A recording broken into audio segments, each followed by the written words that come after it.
Step around the floor, kinda nice and light, and then In 1913, Woodrow Wilson began the first of two terms as President of the United States. The first moving assembly line was introduced by the Ford Motor Company. The tune Ballin' the Jack was published and became a hit across America. And the National Association for the Advancement of Colored People founded a branch in the city of St. Louis. what I call ballin' the jack. NAACP National Chairman Joel Elias Spingarn was devoting much of his time to expanding the organization. During a visit to St. Louis, he made two speaking appearances. The first speech was before a predominantly white group of civic, business, and professional leaders at the City Club of St. Louis.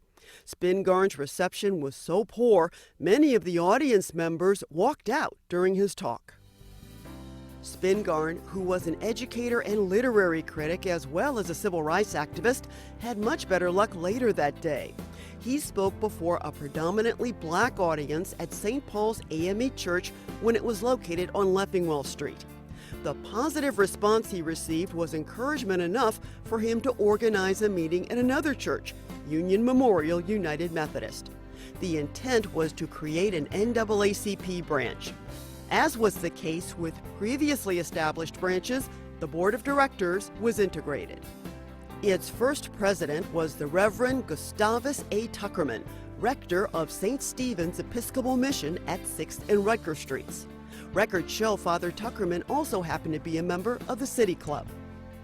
The first vice president and chairman of the St. Louis City NAACP was Dr. Thomas Austin Curtis, a pioneering dentist.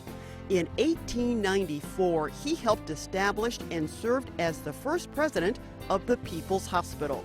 It was founded to provide quality health care to the black community and a place of professional development for black doctors. Curtis Elementary School, once located on Madison Street, was named for Curtis and his brother. Dr. William Curtis was a physician who, along with Thomas, helped organize the St. Louis chapter of the Urban League. The first secretary of the branch was named Maud Tanner, and rounding out the executive board was Treasurer Albert Burgess. He was believed to be St. Louis's first black attorney, and he served as counselor to the police court in Carondelet. That gathering launched the first 100 years of fighting for equal rights, justice, and access for all people of color in St. Louis. 1910 to 1920 saw the greatest migration of African Americans since the end of the Civil War. Southern blacks went north in search of jobs, and northern factories were hiring.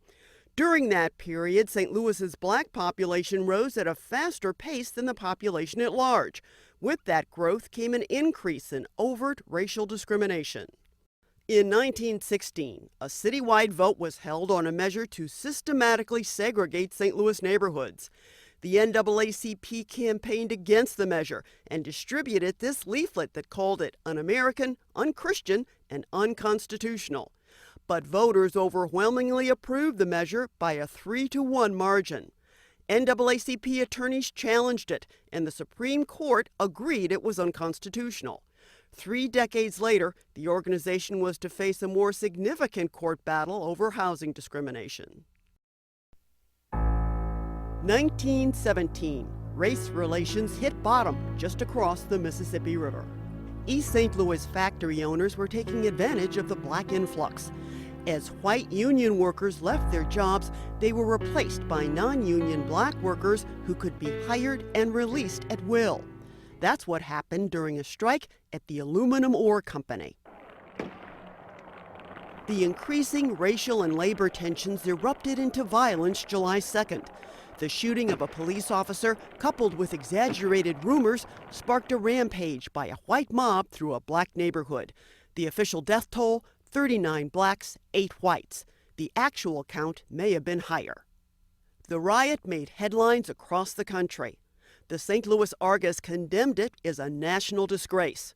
Argus managing editor and co-founder Joseph Mitchell was a staunch supporter of the NAACP. He helped the association reach larger segments of the Black community by devoting much of the newspaper's front page to the organization's early membership drives. Meanwhile, in the wake of the riot, the NAACP, along with the City of St. Louis and the American Red Cross, provided food and shelter to Blacks who fled East St. Louis across the Eads Bridge. During the 20th century, the NAACP was involved in hundreds of court cases. Thanks to a carefully plotted litigation strategy, these cases led to several U.S. Supreme Court victories and the civil rights legislation of the 1960s. Attorneys for the St. Louis City NAACP made important contributions to that legacy. Lloyd Gaines was a 1935 honors graduate of Lincoln University when he applied to the University of Missouri Law School. Gaines was denied admission based on his race, and the St. Louis City NAACP filed suit on his behalf. The practice was, if you wanted to take an offering that wasn't offered at a Black institution, the state would pay your tuition to go to another institution outside the state. Well, Lloyd Gaines had finished in one school and wanted to go to the University of Missouri Law School. And they said, we can't admit you. So he sued for admission, and he won the case. And the decision was you either have to admit him or provide comparable facilities. So that's how the Lincoln Law School got established in St. Louis. But Gaines never enrolled in the school. He vanished while staying in Chicago. He disappeared one night after he went out to get some stamps. And his family, I went to school with his nephew. No one knows what happened to Lloyd. The Gaines case helped create the legal framework for the 1954 Brown versus Board of Education ruling, which banned segregation in public schools. The end of World War II was cause for celebration throughout the United States. But veterans coming home to St. Louis discovered a severe housing shortage. The city was so crowded with defense and government workers, temporary housing was built near the factories during the war.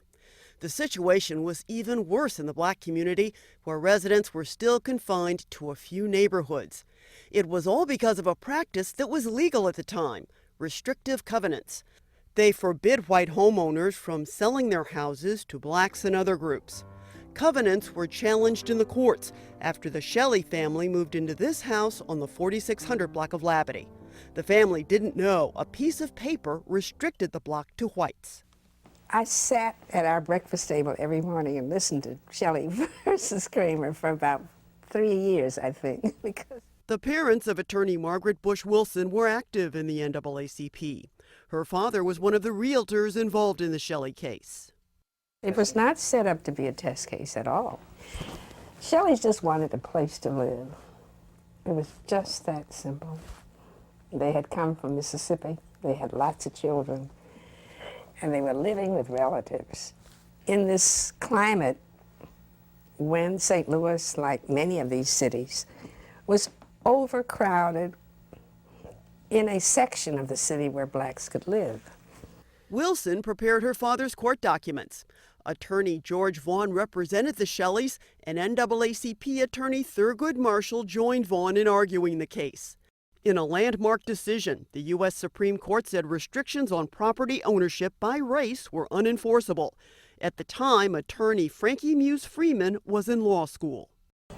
Because Howard University Law School is in Washington, and because so many members of the faculty had been involved in trying to develop procedures for ending discrimination and presenting them to the courts, when Thurgood Marshall and his team of lawyers would come to Washington to argue a case before the Supreme Court, that the night before the argument, during the years of 45 and 1946, they would come to the law school and try out their argument on us. So that was, of course, a good experience for us, and we were honored at least to sort of be the trial balloon. Freeman eventually joined the NAACP legal team and won a class action lawsuit in 1955 that ended segregation in St. Louis public housing. 9 years later, she became the first woman appointed to the U.S. Commission on Civil Rights. And in 1979, she became Inspector General of the Community Services Administration. August 1963. Some 250,000 people descended on the nation's capital for the March on Washington. Dr. Martin Luther King Jr. delivered his "I Have a Dream" speech. But many St. Louis civil rights activists didn't make the trip. They stayed home to make some history of their own at Jefferson Bank. It was the first time that we had had a major confrontation between the power structure, the in-group, the business community, and just the average African American. CORE, the Committee for Racial Equality, and the NAACP picketed Jefferson Bank because it would not meet the demand to hire 4 black employees. The bank was one of several financial institutions and a chain of clothing stores that refused to meet the group's demands, saying they were working with the mayor's Fair Employment Commission. Bank management was granted an injunction prohibiting demonstrators from interfering with bank business. At first, protesters stayed outside, but later in the day, some of them went into the lobby. Ladies and gentlemen, you have heard the court's order. It is very clear that you are not obeying this order, and we ask you, as officers and employees of this bank, to please leave our premises forthwith.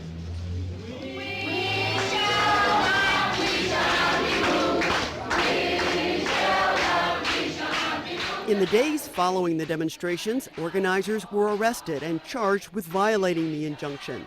They included Norman Say, one of the founders of the local CORE chapter, and city alderman and future Congressman William Clay. At the time of the Jefferson Bank, which was 4 years after I had entered politics, I'd just done a report, a 27-page report that was titled "The Anatomy of an Economic Murder." And it showed you where we were not in the economic system of this city. Demonstrations were held outside city jail in support of the defendants. The Jefferson Bank was a fascinating example of cohesion among black lawyers because that case mobilized all of us. And on that first day in Judge Michael Scott's courtroom, the walls were lined with black lawyers. The demonstrations ended because the banking industry and other companies began employing African Americans. In fact, while we were in jail, companies were going out to the Urban League, the Naacp, to various social organizations, political organizations, and employing African Americans. And so that's how it ended. The next year, Mayor Raymond Tucker's Employment Commission announced that since the previous summer, local banks had hired 84 Negroes into training, office, and clerical positions. Across the city, 1,300 blacks had been put in training programs or hired by all kinds of companies. 13 of those companies had never before hired a black worker. Margaret Bush Wilson was a former president of the St. Louis City NAACP, and George Vaughn served on the executive board. And there were other leaders of the chapter who were instrumental in pushing the civil rights movement forward. Former President Henry Wheeler led demonstrations against movie theaters on Grand Avenue that refused to admit people of color. Former President Ernest Callaway, who was also a labor union activist, organized protests at Woolworths and other establishments that would not serve blacks at lunch counters. Woolworths was all throughout the country were segregated, and there were pickets all over to integrate Woolworth. He led the Teamsters and the unions in the battle against the department store, the stores. Callaway started the branch's first radio broadcast to boost membership. Within the first 2 years of his term, the membership rolls grew from 2,000 to 8,000 members. This is Callaway at a 1957 NAACP board meeting to discuss a new city charter. The organization spearheaded opposition to the charter and argued it was meant to restrict black participation in city government and had no civil rights guarantees. The charter was subsequently defeated. Former President David Grant took on Washington University at a time it was not admitting black students. Washington University was not admitting students, but they were getting tax relief from the city.